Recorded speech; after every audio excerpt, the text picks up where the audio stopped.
يا أصحاب، ورجعت لكم بمسلسل جديد لبطل قلبكم وقلبي أنا شخصيا بمناسبة الأجواء الشتوية الباردة دي، علشان أحداث مسلسلنا هتدفينا كلنا. فجهزوا مشروبكم المفضل السخن وبطانيتكم وتعالوا نشوف أحداث مسلسلنا، وما تنسوش الاشتراك في القناة وتفعلوا الجرس عشان يوصلكم كل جديد. بيبتدي مسلسلنا جوا قاعة فخمة مليانة بالأغنياء وأصحاب السلطة والنفوذ، لأن النهاردة كبير مفتشين مدينة شنغهاي السيد جيانج اترقى، وفجأة وصلت له هدية جمجمة المرحوم جده علشان يشرب النبيذ فيها بمناسبة الترقية دي. وبنعرف إن المارشال دوشين هو اللي بعتها له. يا هلا بمارشال قلبي والله. شين بيكره جيانج جدا لأن جده خان البلد وباع كل اللي فيها للأعداء، فأكيد سلالة الخاين ده طلعين عليه، وشين عايز يخوفه. فالمساعد بتاعه قال له يا باشا احنا لسه جايين البلد من يومين، فبلاش نعمل مشاكل. لكن شين مش مهتم، هو يعمل اللي هو عايزه في الوقت اللي هو عايزه. وفجأة بنت عيلتي الأميرة مينا دخلت القاعة مع مرات أبوها. الناس كلهم مبهورين بجمالها ورشاقتها وطولها. مرات أبوها جايباها علشان المفتش جيانج يشوفها ويجوزها، أصل دي عادات وتقاليد العيلة والبلد. وأمرتها تطلع تستحمى وتستنى المفتش جيانج في الأوضة بتاعته اللي كان بيبصلها بنظرات حمد الوزير. وهي ماشية وقفت وبصت للمارشال بتاعنا اللي قال عنها مملة وحلاوتها تقلب المعدة. المملة دي هتسرق قلبك يا مارشال، فخلي بالك. شين أمر المساعد بتاعه يجيب العربية علشان يمشوا. وهو واقف الويتر قرب منه بحجة ياخد منه الكاس الفاضي، وفجأة طلع الآلة الحادة وكان هيخلص عليه. لكن شين أسرع منه اداله شلوت من بتوع الفنان محمد رمضان لزقه في الحيطة. فالجاسوس ده قام بسرعة وثبت مينا وهدده لو ما سابهوش يمشي هيخلص عليها. ولسه بيطلع سلاحه بطلتنا القوية اتحركت بسرعة وخلصت على الجاسوس ده. وشين كان مبهور بقوتها وسرعتها، واللي صدمه أكتر إنها صوبت عليه ب3 طلقات وابتسمت بسخرية كأنها ما عملتش أي حاجة. ولما بص وراه لقاها ضربت باقي العصابة اللي كانوا جايين يخلصوا عليه. رمت السلاح على جنبه وقالت له ساعدني علشان نرميه. نظراتها وقربها منه خلوه يتوتر ويخضع لكلامها. وفي وسط خطاب المفتش جيانج لقوا جثة الجاسوس بتتحدف عليهم، والناس خافوا وطلعوا يجروا. وهيصة كبيرة قوي ساعتك، وأبطالنا واقفين يتفرجوا على المسرحية دي. فقال لها شكلك عارفة كويس انتي بتعملي ايه. فبصت له بكل ثقة تحب نقضي باقي اليوم مع بعض. فبصلها باستغراب وما رفضش خالص لأنه ما ترباش، وشالها بكل هدوء وخدها الأوضة الخاصة بتاعته. وكانوا سامعين صوت الحرس والبوليس قلبين الدنيا بره، فابتسم بسخرية فكرها خايفة لحد ما حسرته أكتر. ما فكرني خايفة ولا إيه؟ فالمفتش جيانج طلع يدور عليهم بنفسه، لكن رجالة شين منعوه يدخل الأوضة لأن منصب المارشال شين أقوى وأكبر من أي حد في المدينة دي. فالمفتش جيانج اعتذر وهرب بسرعة، وأبطالنا مكملين في التربتيت اللي بيعملوه ده. فوقفها وسألها هو انتي كبرتي ولا لسه صغيرة؟ النهاردة كملت 20. طيب انتي عارفة ان قانون عيلتي بيقول لو نمت معاكي لازم اتجوزك، يعني لو كملنا الليلة مع بعض هتجوزك الصبح. فابتسمت بثقة وكملت عادي جدا. والله وبدت لك بالقفص يا بنتي يا سعدية. وفي اليوم تاني صحيت وهي مبسوطة لأنها قدرت توقع راجل قوي جريء وسيم صاحب نفوذ يقدر يدعس على أي حد تحت رجليه بكل سهولة. وبنعرف إن قبل 3 أيام جيني صاحبتها جابت لها كل معلومات المارشال شين علشان تقدر توقعه وتحقق أهدافها. فلبست البلطو بتاعه ومشيت بسرعة، ولما صحي ملقاهاش جنبه سايباله رسالة صغيرة مارشال شين شكرا على ليلة امبارح، وأظن دبوس الشعر ده هيكفي وزيادة، بمعنى إنها عملته معاملة شباب الملهى اللي بيتأجروا بالساعة. فابتسم بسخرية وقرر يطاردها. خرج من القاعة وأمر المساعد بتاعه يجيب له كل المعلومات عن البنت اللي كانت معاه امبارح. فقال له المفتش جيانج حابب يعتذر منك يا ريس، وعزمك على العشاء في المقر بتاعه وجايب بنات للتسلية، وقال إنه عايز يشاركهم معاك. فالمارشال اتعصب، واحد حقير سايب الأجانب يسرحوا ويمرحوا في البلد بكل مزاجهم كأنها بلدهم، ومش قادر يكلمهم وبيتشطر على البنات ويستغلهم بصفته مفتش المدينة. فأنا مش رايح، مش ناقص قرف. بينما بطلتنا رجعت البيت ومرات أبوها ضربتها المفتش جيانج فضل مستنيكي الليل بطوله، كنتي فين وبتعملي ايه؟ فقالت لها ويا ترى وانتي بتقدميني ليه؟ كنتي عارفة انه بيخلص الستات بعد ما يقضي الليلة معاهم ويحنطهم في أوضة سرية جوه مكتبه، بنات زي الورد جسمهم مشوه بسببه. ايوه يعني وبعدين؟ كل ده ما يهمنيش، المهم انه راجل كبير وغني ومنصبه يقدر يخلينا في القمة قبل ما نموت من الجوع والفقر. كنت هبعت له اختك بس انت السبب في اعاقتها، فلازم انت تساعدينا بدلها. وبنشوف اختها نينج بنت الحيزبونة مرات ابوها بتبص لها بكل غل وحقد، والحيزبونة مصممة تبعتها للمفتش جيانج وتضحي بيها علشان تاخد فلوس وترفع اسم العيلة وسمعة الجد الكبير. بس مينا مش هتسمح لهم، وناوية تخرب كل خططهم وتجيب حق كل بنات العيلة اللي جدها كان بيضحي بيهم. فأمروها تقلع فستانها الثمين وتلبس الزي التقليدي بتاعهم علشان المفتش جيانج بيحب كده. ومش بس كده، قرروا يعاقبوها بطريقة قاسية ويضربوها ويكسروا صوابعها. فقالت لجدها طب أنا البنت الوحيدة اللي كويسة في عيلتنا، لو كسرت إيدي ولا رجلي مين هيبسط المفتش، أنت ولا مرات أبويا؟ الخادمة قالت لها ما تقلقيش مش هضربك، أنا هعذبك بالطريقة التقليدية، هحط الإبر في جسمك من غير ما أشوه وشك الجميل اللي بيجذب الرجالة. وبدأت تحط الإبر في ظهرها بكل قسوة وكل اللي حواليها شمتانين. ونروح للمارشيل الوسيم اللي قاعد مستني معلومات عنها، والمساعد بتاعه جاب له الصور بتاعتها وافتكر نظرتها الواثقة وخطواتها الجريئة الرشيقة. فقال للمساعد أنا وقعت في حبها. فالراجل استغرب لأن معروف إن المارشال قلبه ميت وما بيحبش حد غير نفسه، بس شكله المرة دي قلبه رجع للحياة ومشاعره طفحت، وقع في الحب من الدور العاشر. بص رسالتها وقرب السجارة منها، وبالفعل زي ما توقع مينا سابت له رسالة سرية بحبر شفاف طلبت منه يروح مقر المفتش جيانج، وهو أكيد مش هيسيبها.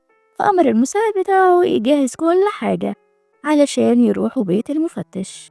ونرجع لبطلتنا اللي كانت رايحة أوضتها بس أختها وقفتها. بكرة هتروحي بيت المفتش وتموتي في سريره، هتوحشيني قوي يا أختي الجميلة. فمينا ابتسمت بسخرية، انتي صعبانة عليا قوي، أفكر نفسك انتصرتي وهتاخدي مكاني، بس واحدة مكسحة زيك ما حدش هيبصلها وهتفضلي دايما في آخر القايمة. خدت الكرسي بتاعها وفضلت تمشي بسرعة والحربوقة اترعبت لأن مينا كانت هترميها من على السلم، بس غيرت رأيها ورجعت أوضتها. حاولت تنام بس ذكريات الماضي المؤلمة هجمتها. لما كانت صغيرة كبيرة الخدم كانت بتدربها علشان تكون ليدي مثيرة راقية تعجب الرجالة، ومينا كانت بتحاول تسمع الكلام وتكون مطيعة علشان تاخد الأكل وتديه للكلب المسكين اللي صاحبت عليه. لكن لما الحيزبونة مرات أبوها عرفت، خدت الكلب ده طبخته قدام عيون مينا اللي قامت مفزوعة من كابوس الذكريات ده، عينيها مليانة شر ونظرة مليئة بالانتقام. وفي اليوم تاني الجد المهزأ ده خدها بيت المفتش وقدمها له وخلاها تركع قدامه بطريقة مهينة جدا، وأمرها تسمع كلام المفتش وتبسطه. كل ده علشان يدخل جون ابن الحيزبونة للشغل الجديد ويبقى مدير القسم في المدينة كلها. فالمفتش قرب منها واخدها الأوضة المقدسة بتاعته اللي بيعمل فيها طقوس غريبة مريبة قبل ما يقضي الليلة مع أي بنت، وشربها مشروب مريب برضه. كل ده ومينا عينيها ما نزلتش من على الباب مستنية المارشيل شين، وعندها أمل كبير إنه هيجي علشانها وينقذها. وبالفعل المارشيل وصل علشان ينقذ حبيبة القلب، لكن المفتش بدأ طقوس الرغبة زي ما بيسميها ونزل في بطلتنا ضرب بكل قسوة لحد ما الباب اتفتح وبطلها المنقذ وصل في وقته. فابتسمت بكل حب لأن المارشيل ما تخلاش عنها. بس شين اتعصب جدا لما شاف منظرها ورفع سلاحه وصوب على عين المفتش الخنزير ده. شالها بكل هدوء وشمع الأوضة دي بسبب الأعمال المشبوهة اللي حصلت فيها. وهم في العربية قربت منه وهي دايخة جدا ومش شايفة قدامها، وهو مش واطي يعني ولا هو من الرجالة اللي بيستغلوا البنات التعبانة علشان يرضوا رغباتهم. فقالت له جينج حط لي مخدر قوي جدا في المشروب، أنا مش شايفة قدامي. فاتعصب وفهم سبب تصرفاتها دي، حاول يمسك مشاعره وأعصابه ما يقربش منها وخدها للقصر بتاعه بسرعة. دخلها الحمام علشان المية الباردة تفوقها. فسألها هو انتي قربتي مني ليه؟ أعتقد الرجالة في الوقت ده ما بيسألوش أسئلة ملهاش لازمة، ولا انت مش راجل؟ فقرب منها أكتر وحاول يوصل لها مشاعره وحاجاته. وفي اليوم تاني مينا صحيت بكامل نشاطها وحيويتها، قربت منه وادته قبلة الصباح. وقبل ما تمشي شين مسك ايديها: ناوية تسيبيني وتمشي زي المرة اللي فاتت؟ فابتسمت: بس على الأقل المرة دي همشي وأنا راضية، لأن المرة اللي فاتت أدائك كان وحش جدا. يعني عجبتك؟ مش عارفة، أصل أنت أول راجل في حياتي، يمكن لو جربت مع حد تاني هقدر أحدد. فاتعصب: هو أنتِ ناوية ترتبطي براجل تاني؟ فبصّت له بكل ثقة وغرور. عيلتي بقالها أكتر من 7000 سنة بتدرب البنات لخدمة الرجال، وأنا البنت الأخيرة للعيلة، ولازم أمشي على عاداتها وتقاليدها. يعني أنت مش هتكون الراجل الوحيد في حياتي. فاتعصب أكتر وحاول يفضل مكانه وما يقومش يكسر دماغها يولع في عيلتها والعادات والتقاليد بتاعتهم. وقال لها: بس أنتِ دلوقتي حبيبتي وبتاعتي. كل ده كلام في الفاضي يا بيبي. وسابته ومشيت، وهو كلم المساعد بتاعه وأمره يعزم عيلتي وكل كبار البلد على حفلة عيد ميلاده، لأنه قرر يدخل اللعبة ويطارد مينا لحد ما يخليها تقع في حبه. ولما رجعت القصر، جون ابن الحيزبونة كان متعصب جدا، لأنه بسبب مينا واللي عملوه بالمفتش رفض يدخله في الشغل الجديد. فقالت لهم: أنا عملت كل ده علشان أنقذك، لأن المفتش كان ناوي يلبسك في قضية توديك ورا الشمس. فالجد زعق لهم: بطلوا خناق، النهاردة وصلت لنا دعوة لحضور حفل عيد ميلاد المارشال ولازم نحضرها. فالحيزبونة اتبسطت جدا: خلاص انسي المفتش ديانج ده اللي وشه شبه مشط رجلي، وقعلنا المارشال لأن منصبه أكبر وسمعته في المدينة هتنقذنا، ولا إيه يا حاج؟ فمينا ابتسمت بشر: هيخلوها تقرب من المارشال وخطتها تنجح وتنتقم منهم. وبالليل كانت في أوضتها وحست بإيد بتحضنها، ولما لفت لقت جون في وشها بيحاول يقرب منها ويلمسها، فإدته كف خماسي الأبعاد وعملت نفسها زعلانة: أنا سمعت إنك كنت في مالها فونشانج ومقضيها خمر ونساء، فإزاي بقى جايلي دلوقتي في نص الليل؟ روح شوف لك أي كلبة تسهر معاها. فكرها بتحبه وغيرنا عليه وحاول يدلعها ويشخلعها ويصلحها، لكنها صدته. وجون خلقه ضيق فحاول ياخدها بالغصب. ومينا اتعصبت وحاولت تسحب السلاح بتاعها، لكنها لمحت الحربوقة أختها بتراقبها فعملت نفسها مطيعة وبتحب جون وسمحت له يقرب منها وتغويه أكتر كمان. فالحربوقة اتعصبت ودخلت ضربته بالفازة في دماغه: انت اتجننت؟ دي بتضحك عليك يا غبي يا مغفل عشان تخرب خطط العيلة وترميك في الأرض بدل ما تطلعك للقمة.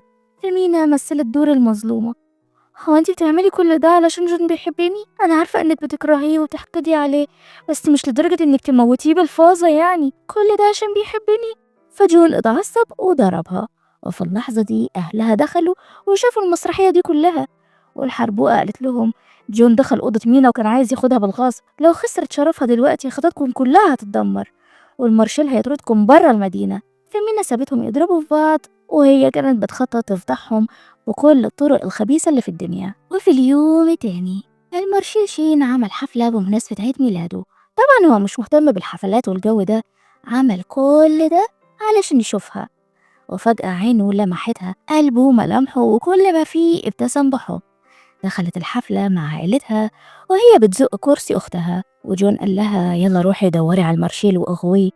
ما يعرفوش إن المارشال واقع في حبها أصلا من الدور العاشر. فشين أمر المساعد بتاعه ينزل يجيبها له، وأختها شافتها وقررت تلحقها، هي عايزة تفضحها وتشوه سمعتها. ومينا خرجت مع المساعد لقت المارشال قاعد قدام البيانو بيعزف بكل فخامة وهدوء. فبصلها وقال لها: بقالي كتير ما شفتكيش. لكنها ردت عليه بطريقتها الخاصة اللي تخليه يدوب بين ايديها ولا الايس كريم، وحاصرها قدام البيانو: هو أنا لازم أتعذب علشان أشوفك؟ فرفضت تسمع كلمات وقالت له: سيب مشاعرك وقبلاتك تعبر عن اشتياقك ليا. وطبعا شين ما بيتوصاش، عبر لها بكل مشاعره: مشاعرايا مشاعرايا.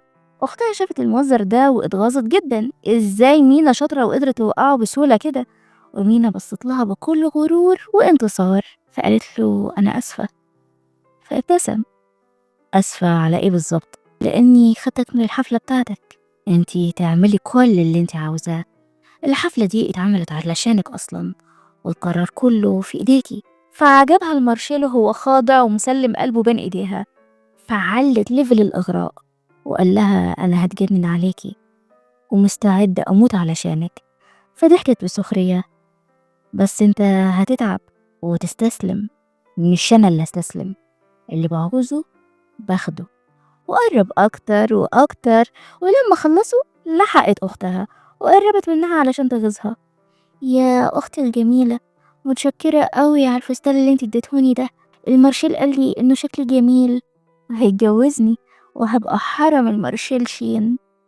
يعني قريب جدا همشي وأسيبك تعفني جوا عيلتي. الحربوقة اتعصبت: برأيك لو المارشال عرف إنك كنت عايزة تنامي مع جون امبارح هيرضى بيكي؟ فملامح مينا اتغيرت وقالت لها: ما تخرفيش يا نينج، لو الحكاية دي اتعرفت هنروح في داهية كلنا. فالحربوقة قالت لها: ما تقلقيش، أنا مش هقول حاجة لأننا اخوات. يلا قومي زقيني ندخل جوه. ولما دخلوا الحربوقة طلبت من الويتر ياخد مينا للأوضة علشان تغير هدومها. ولما طلعت شين قرب منها، خدت السجار من ايده وبصت للويتر بتحدي: اوعى تقتله، انا لسه عايزاه. فالمساعد خدوا للزنزانة بتاعتهم، وشين استغل انهم لوحدهم وحصرها وخد البقسماطة دي من ايديها وقال لها: واضح ان اختك شايلة منك جدا. فقالت له: دي العيلة كلها اعدائي وحياتك. طيب انت عايزة مساعدتي؟ فقربت منه بحركاتها الدلوعة الرقيقة: أختي بنت ضعيفة ومثيرة للشفقة، أنا عارفة أنك مش هتأذيها لو طلبت مساعدتك، وهتصعب عليك، فمش وقته أنك تتحرك وتساعدني. أنا بس مستنية أختي تخلص حركاتها لحد ما تجيب آخرها، وساعتها هعرف أمسكها أنا بقى وأعلمها الأدب. والحربوة أصلا قاعدة تحت في القاعة بتنصب فخ الميلة. قدمت مشروب لواحد من المعازيم وحطت له مخدر قوي جدا، وبعتته للأوضة اللي مينا بتغير هدومها فيها، وقالت له: أنا جايبة لك بنت للمتعة هتبسطك كويس جدا.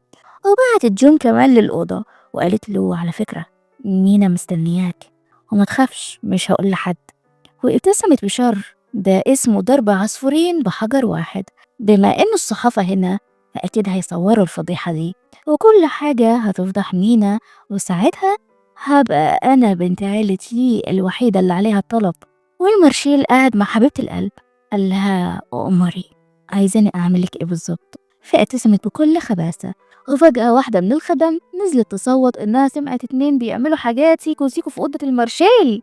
فالحربوقة اتحمست وقالت لهم: يا لهوي، أختي كانت بتغير هدومها في الحمام، معقولة في حد خدها بالغصب؟ احنا لازم نشوف كل حاجة بعنانا. وشين كان سامع الكلام ده ومتعصب جدا، عايز يطلع يفضي سلاحه في دماغها. فقال لها: الحقيرة بتتمنى موتك وفضيحتك، ازاي قدرت تعيشي وسط العيلة دي 20 سنة؟ فشاور للمساعد بتاعه علشان يتصرف. ومينا ابتسمت ابتسامة مليئة بالانتصار لأنه معاها راجل بيحميها وبيساعدها في كل خططها. فالمساعد نزل للحربوقة وقال لها: احنا لسه منعرفش مين اللي في الأوضة، وعيب قوي تتهمي أختك بحاجة زي دي. فيلا يا جماعة، الحفلة خلصت، كل واحد يرجع لشغله. فالحربوقة اتعصبت جدا: لو الناس مشيت مش هتعرف تفضح مينا وتخليهم يشوفوها بوضع يرفضوا العرف والشرع والمجتمع. فصوتت: أنا متأكدة إن مينا في الأوضة، وهي اللي بتطلع الأصوات دي لأن هي طلعت بحجة إنها تغير هدومها، بس شكله في حاجة تانية. فالمساعد قال لها: طب معاكي دليل أو شهود على كلامك ده؟ أصل دي تهمة تخليكي تدخلي السجن لكام سنة. فاتوترت وخافت جدا لحد ما شافت الويتر اللي اتفقت معاه ورجعت لها الثقة مرة تانية. أيوة طبعا عندي شهود، ها واقف قدامكم أهو. فالويتر بص للمساعد اللي اداه إشارة علشان يتكلم وقال لهم: أيوة حصل، طلبت مني أقفل الباب عليهم من شوية، والناس بدأوا يتكلموا على مينا بأبشع الكلام، وجدها اتعصب وطلع يغسل عاره بإيده، مع إن هما اللي جايبينها أصلا علشان تغوى الرجالة. ومينا كانت في أحضان العالم، أقصد في أحضان المارشال اللي كان بيساعدها في كل خططها علشان يتأمل نظرة النصر والابتسامة على وشها. ولما العيلة طلعوا للأوضة اتصدموا إن جون ابن الحيزبونة هو اللي في الأوضة، وكان متعصب جدا وضرب أخته لأنها السبب في الفضيحة دي، لأن الراجل السكران ما شافش قدامه وفكر جون البنت اللي مأجرينها للمتعة، بينما المارشال كان بيرقص مع مينا بكل حب، يتأملها عن قرب وبيلمسها بكل خفة كأنها فراشة رقيقة، وحاول يوصلها كل مشاعره، عايزها تحبه بقلبها وكل مشاعرها وتعتبره راجل مهم في حياتها، مش بس شريكها في المخططات ومنقذها من العقوبات. والجد قرر يعاقب الحربوقة ويحبسها في الزنزانة الأرضية بتاعتهم. والمارشال كان بيحتوي مينا في أحضانه وقال لها انتي مردتيش على كلامي، قولي كلمة واحدة بس وأنا هتجوزك وهعمل لك موكب زفاف لحد بيت أهلي لبلاد الشمال. أهلي بيحبوا بعض وهيتبسطوا لما يعرفوا إني اتجوزت لأنهم طيبين جدا، وأخواتي كمان هيحبوكي جدا. فابتسمت له. على فكرة ده لطيف قوي، وواضح إن عيلتك بتحبك وهيحبوكي انت كمان، لأن شعارنا في الحياة حياة واحدة لشخصين. انت وافقي بس وصدقيني أنا مش هتجرأ إني أضايقك أو أتجوز غيرك أو حتى أحب غيرك. هي ضحكت. بتضحكي ليه؟ هو أنا بقولك نكت؟ طب ممكن توصلني للبيت؟ يعني هو بيتكلم في الحب والجواز وانت عايزة ترجعي البيت؟ يا بنت المغفلين. فسابها على راحتها وبالليل وصلها لحد البيت، وهم في العربية ادته تميمة تجيب له الحظ. فلاحظ الرسمة اللي موجودة على القماش. ايه ده، بطة؟ ده طائر العنقاء يهبل. بيقولوا ان طائر العنقاء بيحفظ من كل شر، فانا عملتها لك بنفسي كاعتذار لان حفلة عيد ميلادك باظت بسببي. بس اللي اعرفه ان في العصور القديمة الست كانت بتجيب تميمة الحظ المعطرة دي للراجل اللي بتحبه كرمز لمشاعرها مش كاعتذار. فاتوترت لما قرب منها اكتر وسألها في حاجة معينة عايزة تقوليها. فبصت للسما وقالت له انا بتمنى لك ايام سعيدة وسنة سعيدة مليانة بالإنجازات والحب وحياة طويلة. كل سنة وانت طيب يا شين، وكل سنة وانتوا طيبين يا أصحاب. وهو قاعد يتأملها قلبه بيدق بسرعة مع كل كلمة وكل نظرة منها. كانت بتبصله وبتتمنى في سرها يا رب تفضل دايما متألق ومبسوط وحياتي متأثرش عليك، ويا رب ما تكونش زيي روحك مطفية وجناحك مكسور. وقبل ما تنزل مسك ايديها. بس كده؟ مش عايزة تقولي حاجة تانية؟ حاجة هموت أنا واسمعها؟ فنزلت دماغها واتجنبت نظراته. مش حاسس إنه لسه بدري على موضوع الجواز ده؟ فقال لها في ناس تعيشي معاهم عمر كامل وتفضلوا غربة عن بعض، وفي ناس تقابليهم مرة واحدة وتحسي إنك تنتمي لهم وكأنك عايشة معاهم 10 سنين. فيا ترى انت شايفاني ايه من دول؟ فنزلت من العربية من غير ما ترد عليه، وهو اتخنق واتضايق. كل ما يكلمها تتهرب منه، لكنها وقفت لحظة ورجعت له. مارشيل دوشين، تعالى وتقدم لي عشان نتجوز. وهو يا روحي مصدوم ضيع حروف وكلماته. فكانت هتسيبه وتدخل البيت لكنه نده عليها. اديني شهر واحد بس يا أميرتي وأنا هاجي وتقدم لك. هبعت رسالة لأهلي وأجيب لك جيش كامل يعزف ويغني باسمك وأقول للعالم كله أيوة هي دي أميرتي الوحيدة. فعيطت من فرط الحب اللي في كلامه والحب الظاهر في عينه. دورنا امتى يا سنجولات؟ المارشال وصل سقف معاييرنا للفضاء. فضحك لها وسرق قلبي أنا. ولما دخلت القصر الحربوقة كانت بتاخد عقابها. الجد أمر الخدم يضربوها على الفضيحة اللي عملتها في قصر المارشال، وقال لها اسم العيلة بقاله 100 سنة نضيف، جيتي انتي دمرتي كل حاجة في يوم وليلة، دمرتي عيلتنا وسمعتنا واسمنا منك لله. فعيطت وحاولت تقنع مامتها ان مينا هي اللي ورا كل حاجة. اتفقت مع المارشال وعملت كل ده. لو لحقتوا العربية اللي وصلتها دلوقتي هتلاقوا المارشال شين اللي سايقها.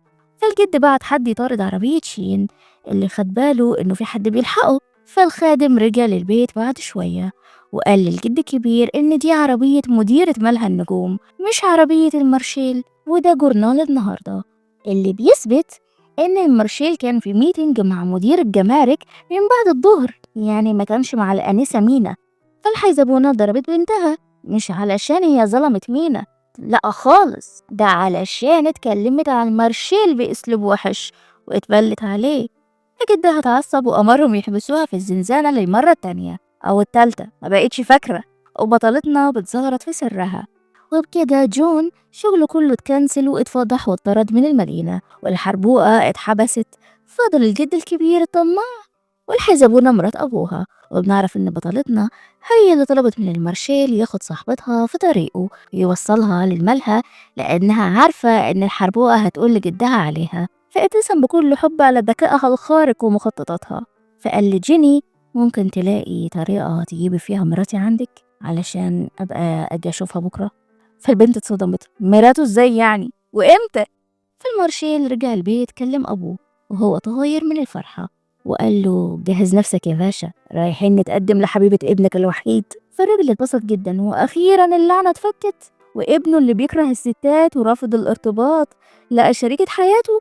كاشين قال له أيوة لقيتها، وطلعت جميلة أوي يا بوي وبتحبني. فأبوه وافق على طول، وأمر كل رجالته يفتحوا القصر القديم وينضفوه علشان يستقبلوا العروسة الجديدة.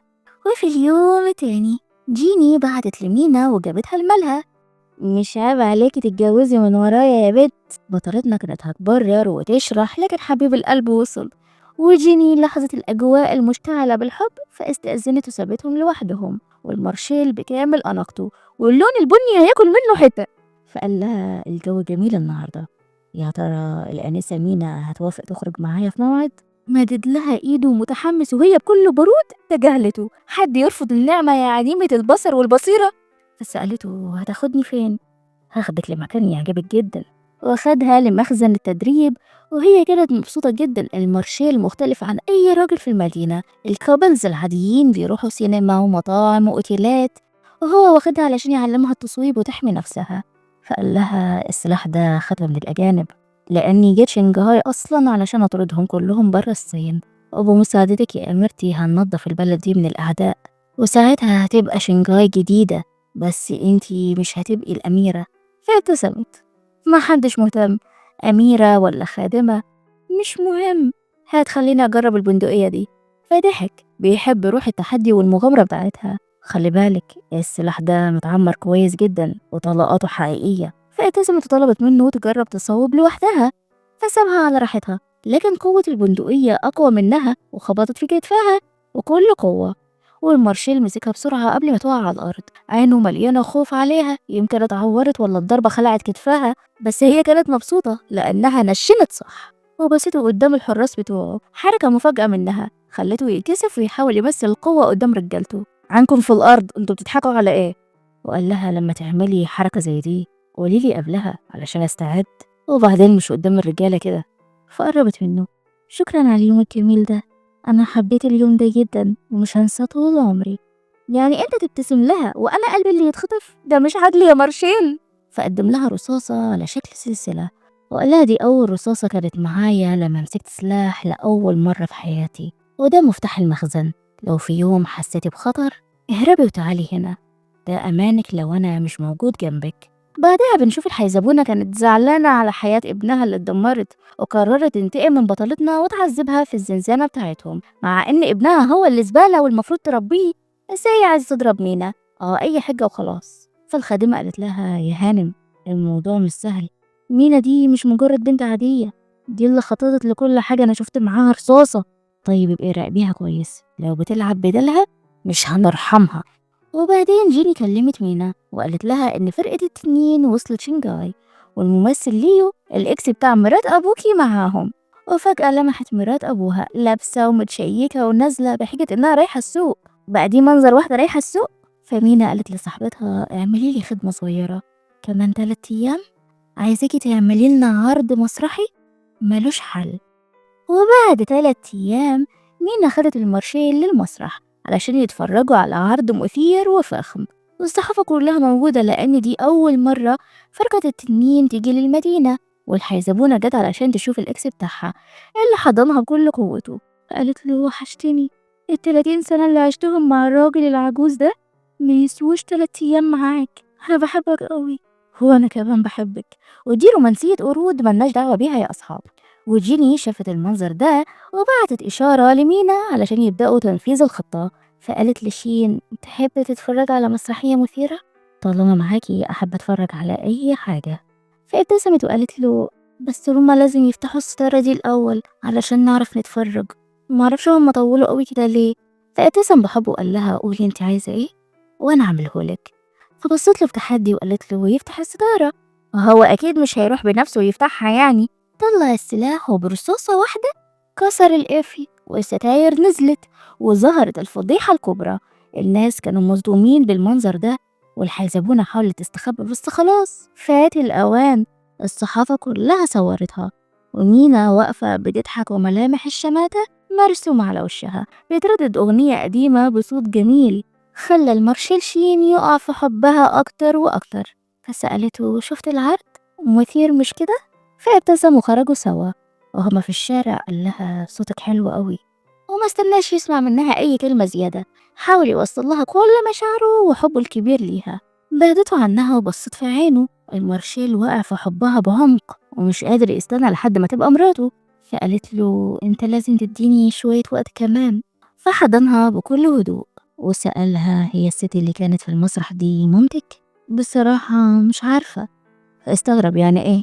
فقالت له انها مش فاكرة اي حاجة من بعد عمر ال5 سنين. دي مامتها ولا مرات ابوها مش عارفة. كل اللي هي عارفاه انها بنت العيلة دي. وهو ساكت بيسمع لها بصمت. هو انت ساكت ليه؟ خفت اكون بستغلك ولا انا مش مناسبة لمقامك؟ على فكرة احنا لسه على البر، يعني تقدر تغير رأيك وما نتجوزش. فضحك. انت عبيطة، انا بحبك انتي، مش عيلتك ولا اسمك ولا انتي غنية ولا فقيرة. دي كلها حاجات تافهة بالنسبة لي. يعني مش شايف اني شريرة وقاسية على مرات ابويا وما كانش ينفع افضحها بالطريقة دي؟ لا خالص، انا عارف انه عندك اسبابك الخاصة وبدعمك في كل حاجة. زوجونا زوجونا. وفجأة سمعوا صوت قابل جوه الشارع بيعملوا حاجات ريبيتيت برضه خلت المارشال يغير. اشمعنى الراجل ده يتبسط مع حبيبته وهو لا؟ فحاول يعمل زيه ويوصل لها مشاعره. بعدها رجع للمكتب بتاعه والمساعد قرب منه لقى سرحان في عالم الحب والخيال. فقال له يا باشا، أنا خايف عليك، مش برتاح للبنت دي خالص، حاسس إنها بتستغلك وبتستغل قوتك. فالمارشال قال له وفيها إيه يعني لما تستغلني؟ هي تسعى لحاجة وأكيد محتاجة القوة والسلطة وأنا عندي الاتنين. فبرأيك مش لاقيين على بعض؟ هي عايزة القوة وأنا هديها. عارف ليه؟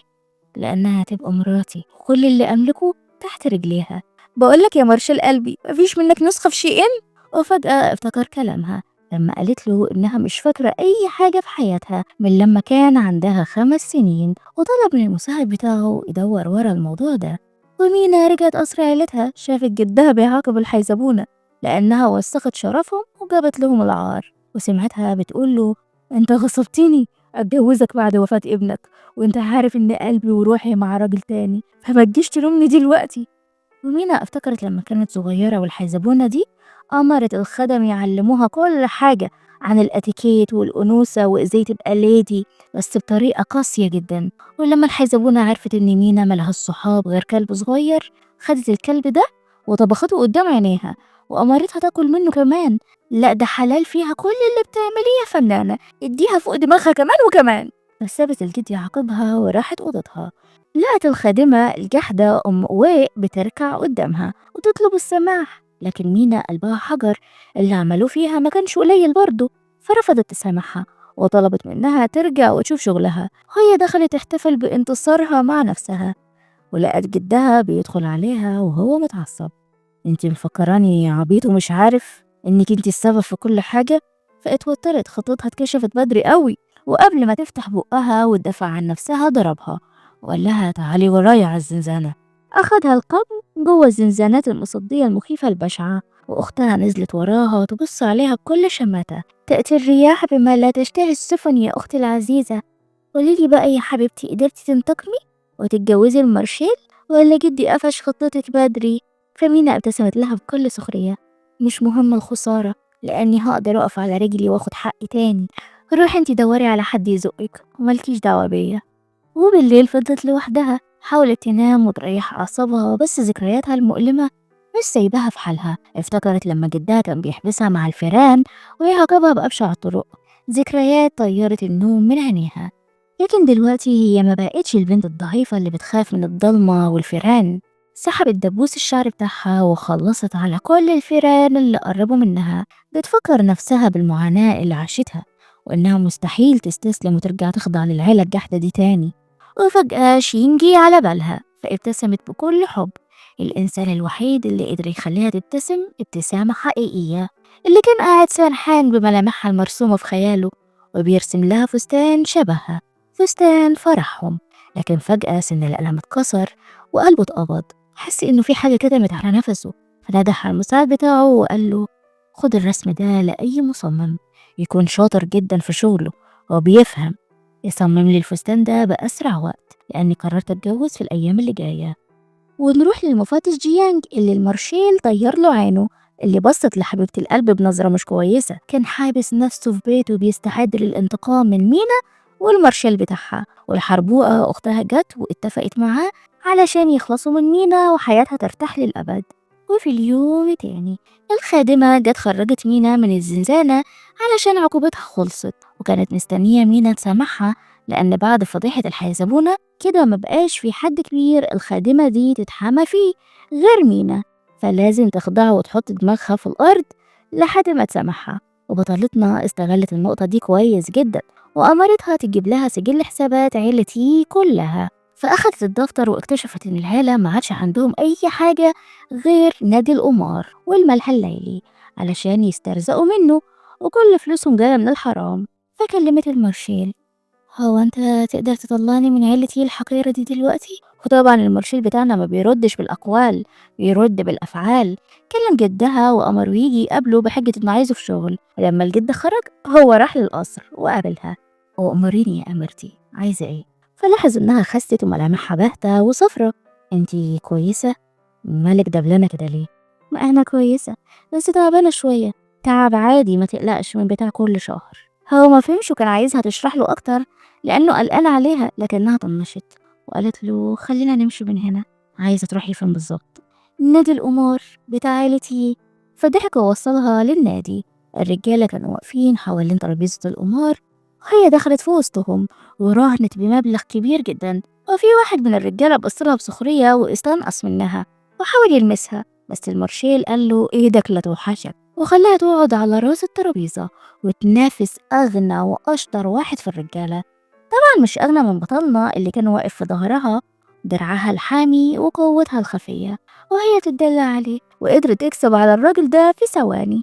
بصي يا جوزي العزيز أنا شطورة ازاي.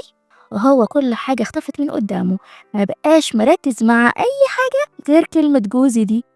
وبدأت تتحدى راجل ورا التاني ورا التالت ورا الرابع، وبتفوز عليهم في أقل من ثانية. فوقفت وهي مقموصة: انتوا مملين قوي، ايه ده؟ فواحد من الرجالة اتعصب وكان هيقلب الترابيزة على دماغها، وشين ضرب رصاصة في رجليه واحتواها بكل حب قدامهم. قعدت على رجله وهو بصلهم بكل حدة: لو مراتي خرجت من هنا وهي مش مبسوطة هزعلكم كلكم، فيلا اقعدوا وكملوا لعب لحد ما هي تزهق. فقالوا لها: هو الملهى ده تابع لأهلك علشان تعملي فينا كده؟ طب ما عدناش جايين هنا تاني. وهو ده المطلوب اللي خططت تعمله، تخلي الزباين يهربوا والملهى وكل أملاك عيلتي تتشمع وما يبقاش حيلتهم حاجة. والمشكلة إنه محدش من الرجالة دول عارفين إن اللي قدامهم ده المارشال دوشين، شايفينه راجل غني جاي يدعم عشيقته. فكلموا جدها وحكوله على اللي حصل، وهو قال لهم إنه مش فاضي مستني المارشال في القصر بتاعه علشان في شغل مهم. وأمر المساعد بتاعه يستعمل الحيل والخدع بتاعتهم ويخلص من الاتنين اللي قاعدين في الملهى دول. فالراجل أخد زهر جديد وغش في اللعبة وفاز على مينا، والمارشال كان هيخلص عليه، لكن حبيبته مسكت إيده بسرعة وحاولت تهديه، وحطت كل فلوسها ومجوهراتها على ترابيزة ولعبت دور تاني وخسرت. والرجالة بدأوا يسخروا منها بعد ما كانت كاتماهم بحركاتها وذكائها. والمارشال شين مش هيسمح لحد يهين حبيبته طبعا، فإدى إشارة لرجالته اللي دخلوا عليهم بالذهب وأحجار اليشم والألماس وعقود الأراضي، وقال لهم: العبوا دور تاني، لازم مراتي تنبسط. فمينا بصت لمساعد جدها وقالت له: اللعبة دي بتعتمد على التكافؤ، مش معقول يعني أحط كل اللي معايا وانت تلعب على الجاهز كده، لازم تحط حاجة قصاد حاجة. فقال لها: الملهى ما عادش فيه أي حاجة. هي شفطت كل اللي وراهم واللي قدامهم، ده حتى الرجالة اللي حواليه أعلنوا إفلاسهم. بس هكلم المدير وأسأله. فكلم العجوز وحكى له اللي حصل، والعجوز طلع أول ما سمع فيها ألماس وذهب وأراضي وأحجار يشم، وقال له راهن على الملهى ونادي القمار. فالراجل عمل كده ودخل يغش، بس مارشال قلبي قفشه وابتسم بسخرية. والناس كلهم عرفوا إن عيلتي ومديرها نصابين غشاشين كانوا بياخدوا فلوسهم بالغش. وأول ما لعب قصادها من غير غش خسر، والناس ضربوه، وهي خرجت كسبانة ومعاها الفلوس والملهى ونادي القمار. بتعجبني الستات القادرة القوية. وهم برا لاحظ سعادتها، فوقف يتأملها مستعد يعمل كل حاجة علشان يشوف الابتسامة دي للأبد. فقرب منها واحتوى الابتسامة دي بقبلة رقيقة، وقال لها عامل لك مفاجأة جميلة، وخدها الأتيليه وطلب منهم يجيبوا له الفستان اللي هو صممه لها. فالموظفة قالت له هي دي مراتك مش كده؟ بسم الله ما شاء الله زي القمر، وانتوا لايقين على بعض جدا. ايه اتفضلي معايا يا هانم علشان تقيسي الفستان. ودخلوا سوا والستارة اتفتحت وظهر الفستان المبهر اللي سرق قلبها وسحر عقلها. هو أي نعم تصميم تحسه معفن، بس باللبس حاجة تانية تناسب العصر اللي هم عايشين فيه. فقال لها أنا اللي مصممه بإيديا علشانك. فابتسمت بكل حب ودخلت تقيسه وهو لبس البدلة البيضة وكأنه أمير هربان من أسطورة خيالية. ولما خرجت انبهر وعقله طار من فرط الجمال. قربت منه بكل هدوء. دوشين، مالك بتبصلي كده ليه؟ أصل الفستان شكله حلو قوي عليكي وماشي مع جمالك. فالست قالت لهم يا سيادة المرشال، خلونا ناخد صورة للذكرى بمناسبة جمال الهانم. فابتسموا ووقفوا قدام الكاميرا، ومينا حست بحاجة في ظهرها، فمدت ايديها لقت سوستة الفستان اتقطعت. استني استني السوستة مفتوحة. وشين قرب علشان يقفلها، والكاميرا لقطت اللحظة المتوترة دي وبدأوا يضحكوا على نفسهم لأنهم مسخرة بصراحة. فقرب منها وأخد صورة تانية مليئة بالحب والعشق والهدوء والابتسامات. وقف قدامها بكل شموخ وبدأ يقول لها أنا المرشيل دوشين، عندي 25 سنة وعيلتي عايشة مبسوطة في الشمال. عندي أخين وأخت واحدة، وعندنا فلوس زي الرز، وصحتي حديد وعقلي يوزن بلد. أنا راجل عند كلمتي مع الأنسة مينا، ودلوقتي بقيت القائد العام لبلاد الشمال. فضحكت. استنى، هو انت بتقولي الكلام ده ليه دلوقتي؟ لاني عايزه اقولك اني بحبك انتي وبس، ومش عارف ابدا ازاي. فطلع الخاتم وركع قدامها، ودي اول مره المارشير يركع لحد على ركبته. طول عمره الناس هي اللي بتركع له. فوصلها وقال لها تقبلي تتجوزيني. وقبل ما ترد عليه المساعد بتاعه دخل بسرعه. يا سياده المارشال، في برقيه وصلت لك مستعجله من المكتب. العصابات اللي في الشرق هجموا على ولايات الشمال الثلاثه، انت لازم ترجع فورا. فاتوتر ليه الفرحة ما تكملش للآخر. فقال له تمام، الرسالة وصلت، امشي انت. مينا عارفة ان شين بيحب البلد ومستعد يفديه بروحه ويعمل كل حاجة علشان يحميه، لكنه محتار دلوقتي بينها وبين الوطن. فحضنته وقالت له أنا هستناك. بعدها رجعت البيت لقت العجوز وشه متدشمل على الآخر. يا لهوي يا بابا، مالك؟ شكلك عامل كده ليه؟ كأنك واخد علقة سخنة. بس الصراحة منظرك بشع جدا. فاتعصب عليها وقام علشان يضربها، لكن لأول مرة مينا بتوقف في وشه وتصده. العصاية دي بقى عجباك مش صح؟ فاترعب من نظرتها. انتي ناوية تعملي ايه؟ ولا حاجة، انا كمان عايزة العب، والعصاية عجبتني. ونزلت في ضرب ولا كأنها بتنفض سجادة. انا خلصت من عيلتي كلها، والملهى بتاع العيلة ده بقى ملكي انا، ومحدش هيمشي كلامه عليا تاني. فقال لها ده كان يوم اسود يوم ما جيتي عيلتنا يا بومة. عيلة ايه؟ دي مش عيلة، دي بقايا زمن معفن، قتلة ومجرمين. وكسرت لوحة اسم العيلة. الحربوة قربت منهم والعجوز فضل يتوسلها. ايوه يا نينج، انتي هي بنتي الوحيدة، انتي اللي هتشيلي اسمي وترفعي راسي. يلا بسرعة ارمي مينا دي برا في الشارع، مش عايزة اشوفها تاني. ومن النهاردة انتي اللي هتبقي دراعي اليمين وبنتي اللي هثق فيها. فبصت له بغرور.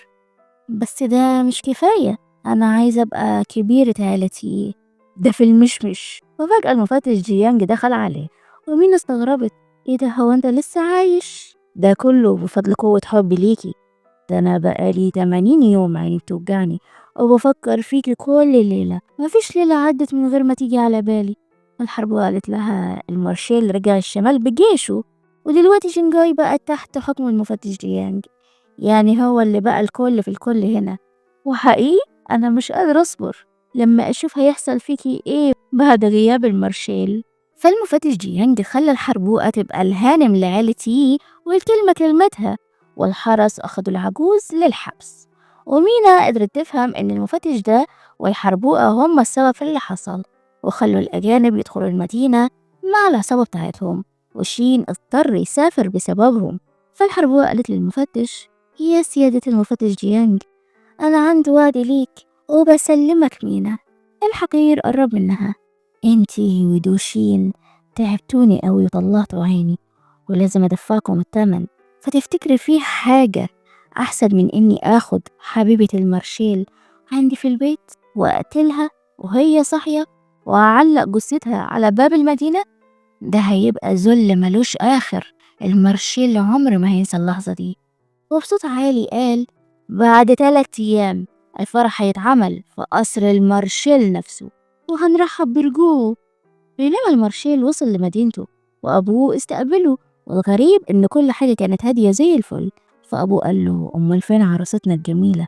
فبطلنا رد عليه وقال له: أنا معرفش إيه اللي بيحصل في الشمال والوضع عامل إزاي، علشان كده ما كنتش أجرؤ أجيبها معايا هنا، فسبتها في شنغهاي لأنها أمان أكتر. أمان ده يبقى خالك يا اسطى. مينا اتحبست في زنزانة عيلتي تحت الأرض، والحربوة قالت لها: أنا قلتلك قبل كده أنا اللي هكسب في الآخر. مينا بصت لها بسخرية: طيب يا ستي، ألف ألف ألف مبروك.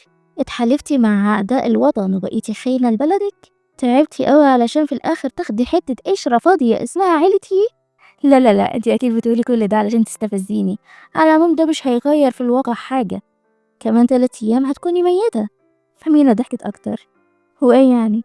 أنا خلاص خدت اللي أنا عايزاه، وسواء عشت أو مت فأنا دلوقتي حرة. لكن انتي صعبانة عليا قوي يا نينج، طول عمرك هتفضلي عايشة برجلين مشلولة وعقل مريض.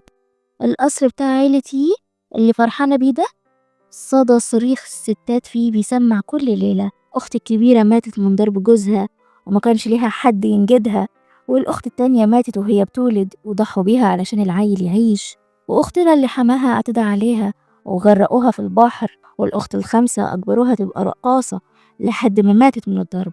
أجيال ورا أجيال وصريخ بنات عيلتي مالي المكان، بس انتي رافضة تسمعي ورافضة تشوفي كمان.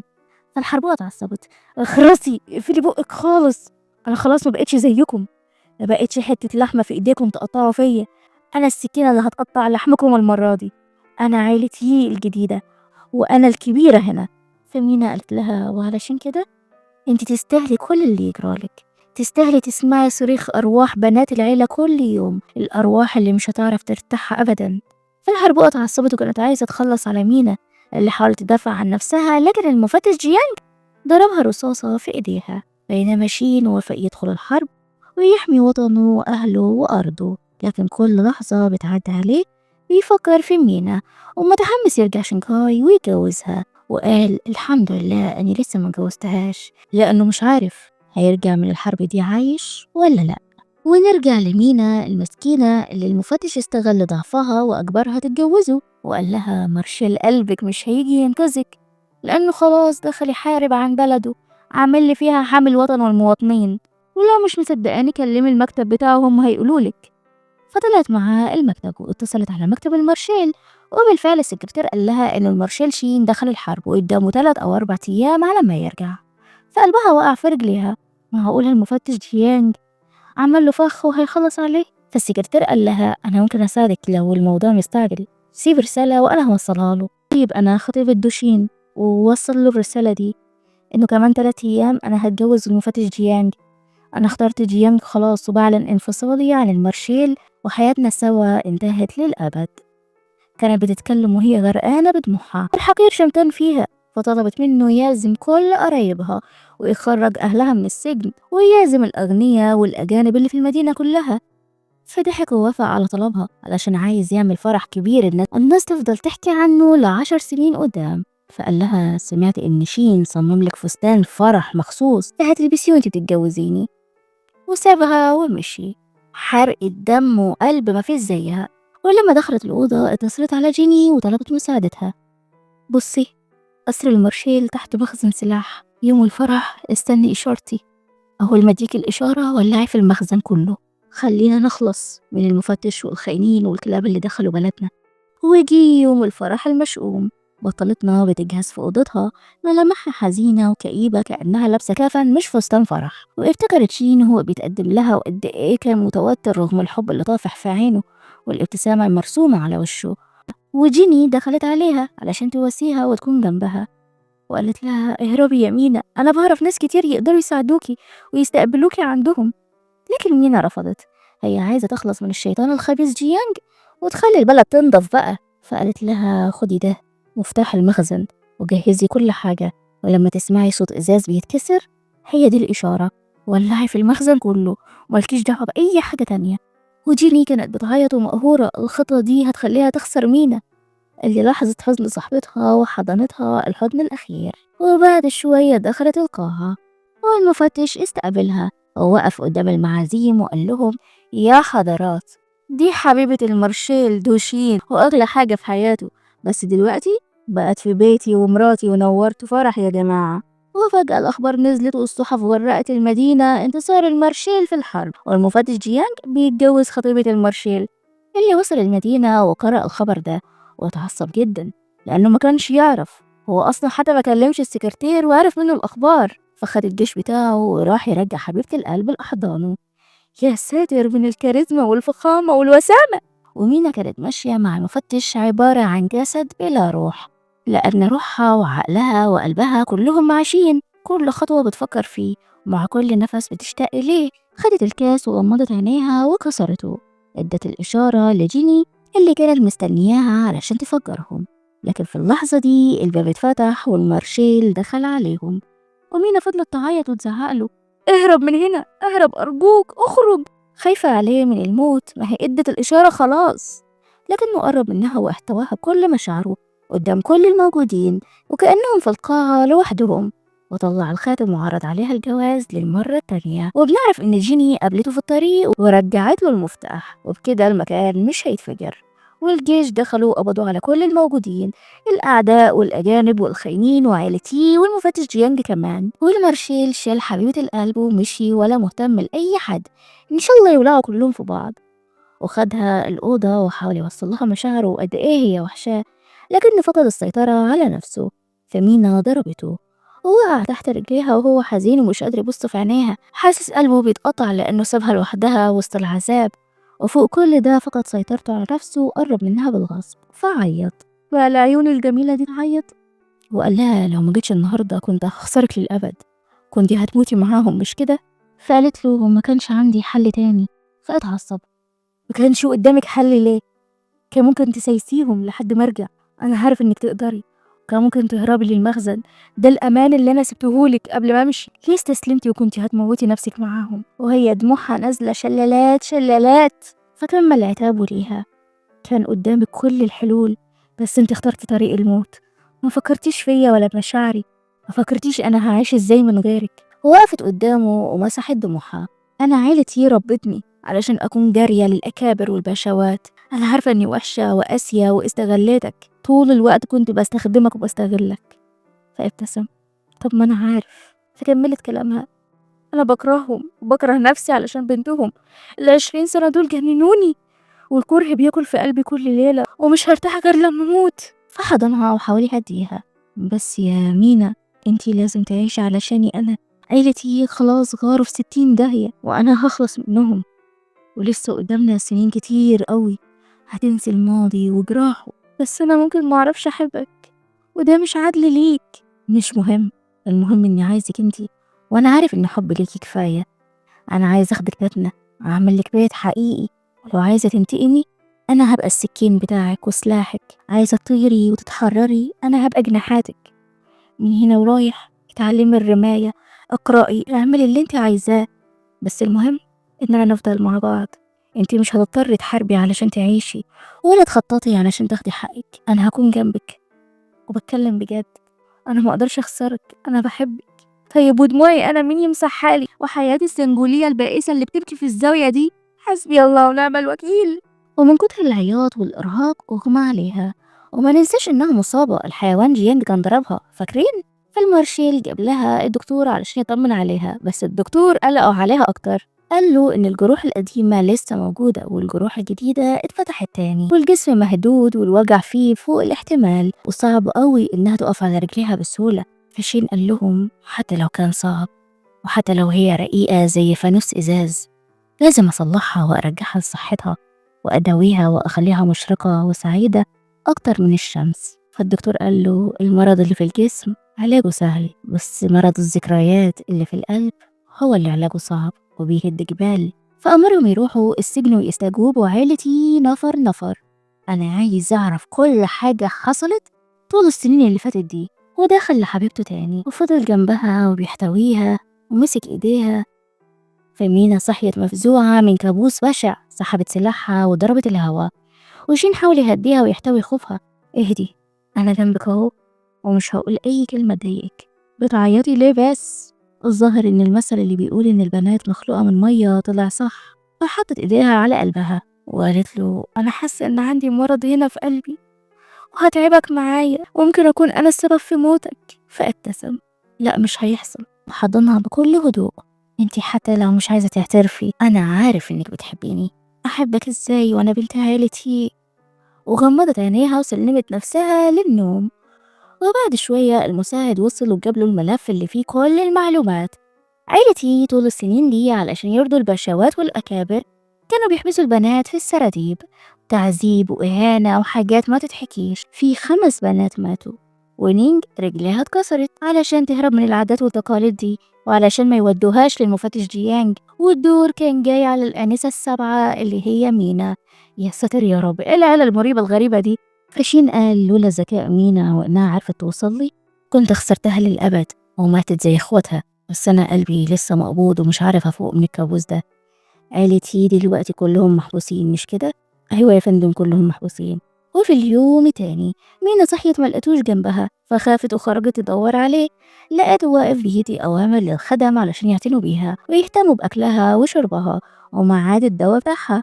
شافها ماشية حافية فقرب وشالها بسرعة، الأرض برد عليها. ماشي يا عم النحنوح. فخلاها تقعد وتحط رجليها فوق رجليها علشان ما تلمسش الأرض، وإدى إشارة للخدم بتوعه علشان يجيبوا لها الأكل. جسمك لسه تعبان ومحتاجة ترتاحي وتخلي بالك من نفسك، انت فاهمة قصدي مش كده؟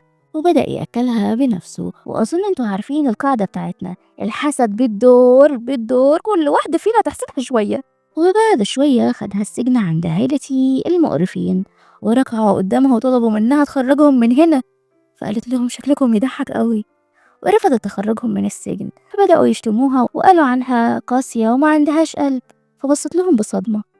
قاسية؟ لما كنتوا بتبعتوا بناتكم للموت واحدة ورا التانية ما كنتوش قاسيين؟ وانتي يا ماما لما كنتي بتلسعيني وتنيميني في الزنزانة وتضربيني ما كنتيش قاسية؟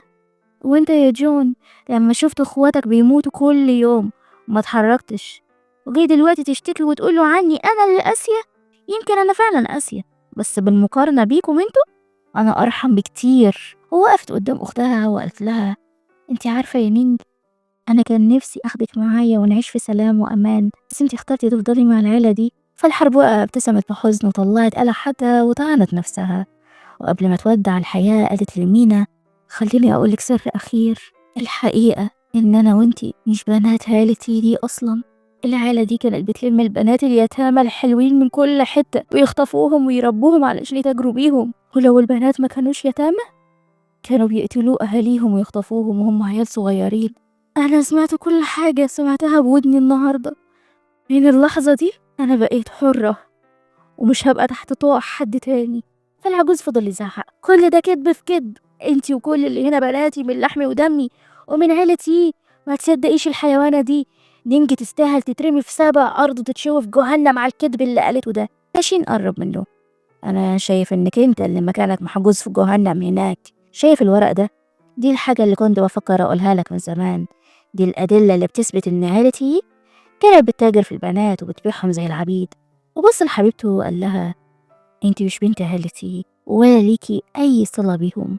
فخد حبيبته وأمر الحراس ياخدوا عيلتي والمفتش جيانج لساحة الإعدام، لأن سلسلة جرايمهم طويلة عريضة ما بتخلص. وأخيرا خدوا عقابهم اللي بيستحقوه.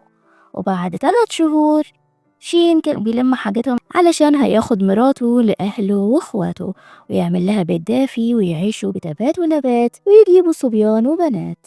فلاحظ ان المساعد بتاعه واقف وفيه كلام محشور في زوره. لو عايز تسأل عن حاجة يا موجي انت عايز ايه؟ ما تفضلش باصص لي كده يا سيادة المارشال، هو بجد الهانم مش من عيلتي؟ فابتسم. مش فارق معايا الكلام ده وانت عارف، المهم ان خلاص راجعين بيتنا وهحتويها بحبي للأبد. وفي النهاية الحكاية دي مش مجرد قصة انتقام، دي رسالة لكل حد حاسس إنه محبوس في ماضي مش شبهه. مينا أثبتت إننا مش لازم نكون شبه المكان اللي اتولدنا فيه، نقدر نكون أقوى من الظلم وتلاقي الحرية طول ما قلبك لسه حي. أما المارشال شين فكان السند اللي بيعلمنا إن الحب الحقيقي مش بس كلام، الحب هو الأمان اللي بيخليك تطير من غير ما تخاف إنك تقع. الحرية غالية بس تستاهل إنك تحارب علشانها.